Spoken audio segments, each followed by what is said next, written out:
VD. Satheesan ആഹാരം കഴിച്ചതാണ് ഇപ്പോഴത്തെ സംസാര വിഷയം. സംസ്ഥാനത്ത് പലയിടത്തും വെള്ളക്കെട്ടുകളും വെള്ളപ്പൊക്ക ദുരിതവും മണ്ണിടിച്ചിലും ഒക്കെ ഉണ്ടായിക്കൊണ്ടിരിക്കുമ്പോൾ മുഖ്യമന്ത്രിക്ക് എങ്ങനെ ആഹാരം കഴിക്കാൻ കഴിഞ്ഞു? ഇതാണ് ചോദ്യം. സത്യത്തിൽ ഈ കാണുന്ന ദൃശ്യങ്ങൾ എനിക്ക് ആദ്യം വിശ്വസിക്കാൻ കഴിഞ്ഞില്ല. അയ്യോ എന്റെ പൊന്നോ, ഇക്കായ്ക്ക് വിശ്വസിക്കാൻ കഴിഞ്ഞില്ല കേട്ടോ വി.ഡി. സതീശൻ ആഹാരം കഴിച്ച കാര്യം. അല്ല, കേരളത്തിലെ ദുരിതബാധിതരെ ഓർത്ത് ഇക്ക ആഹാരം കഴിക്കാതിരുന്നിട്ട് എത്ര ദിവസമായി? എന്തെങ്കിലും കഴിക്കണേ. കേരളത്തെ പ്രതിനിധീകരിച്ച് പാർലമെന്റിൽ ചെന്ന് ഇംഗ്ലീഷ് ഒക്കെ നോക്കി വായിക്കാനുള്ളതല്ലേ. ഇവിടെ ഇപ്പൊ സതീശൻ കുറച്ച് ആഹാരം കഴിച്ചതാണല്ലോ പ്രശ്നം. ചൂരൽമല ദുരന്തം നടന്ന സമയത്ത് അമേരിക്കയിൽ സുഖചികിത്സയ്ക്ക് പോയ ഒരു മുഖ്യമന്ത്രി നമുക്കുണ്ടായിരുന്നല്ലോ. 10 കൊല്ലത്തെ ദുരിതകാലം ചാകര പോലെ കണ്ട സഖാക്കളാണ് ഈ സംസാരിച്ചുകൊണ്ട് നടക്കുന്നത്. പ്രളയ ഫണ്ട് മുതൽ ദുരിതാശ്വാസ ക്യാമ്പിൽ വരെ മോഷണം നടത്തി.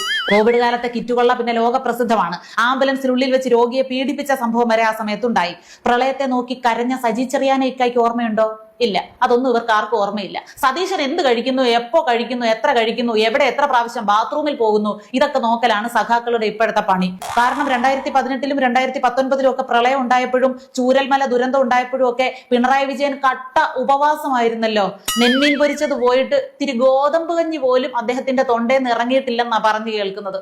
എന്റെ പ്രജകൾ അവരുടെ സ്വന്തം വീടുകളുടെ അടുക്കളയിൽ ചെന്ന് എപ്പോൾ പാചകം ചെയ്ത് ഭക്ഷണം കഴിക്കുന്നുവോ അപ്പോൾ മാത്രമേ നാം ജലപാനം നടത്തുകയുള്ളൂ എന്ന ഉറച്ച നിലപാടിലായിരുന്നു അത്രേ പിണറായി വിജയൻ.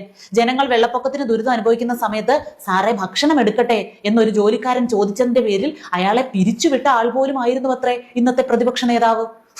സൽക്കാരങ്ങൾക്കൊന്നും പിന്നെ അങ്ങേര് പോയിട്ടേ ഇല്ല.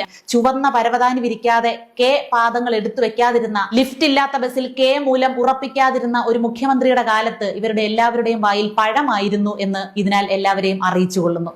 അല്ല, പാർട്ടി എന്തുകൊണ്ട് തോറ്റു എന്ന് ചോദിച്ചാൽ ജനങ്ങൾക്ക് തെറ്റുപറ്റിയെന്ന് ഇപ്പോഴും വിചിത്രമായി ന്യായീകരിച്ചുകൊണ്ടിരിക്കുന്ന ഐറ്റങ്ങളിൽ നിന്ന് നമ്മൾ കൂടുതലൊന്നും പ്രതീക്ഷിക്കേണ്ട. അത് വേറൊരു കാര്യം. ഇവിടെ മഴ തുടർച്ചയായിട്ട് പെയ്തു, പലയിടങ്ങളിലും വെള്ളം കയറി. വേണ്ട നിർദ്ദേശങ്ങൾ ബന്ധപ്പെട്ട വകുപ്പുകൾക്ക് അപ്പോഴപ്പോൾ മുഖ്യമന്ത്രി കൈമാറി. പിന്നെ സതീശന്റെ ഭാഗത്ത് നിന്നുണ്ടായ ഒരു ഔചിത്യമില്ലായ്മയുണ്ട്. നാട്ടുകാരെ പേടിപ്പിച്ചില്ല എന്നതാണ്.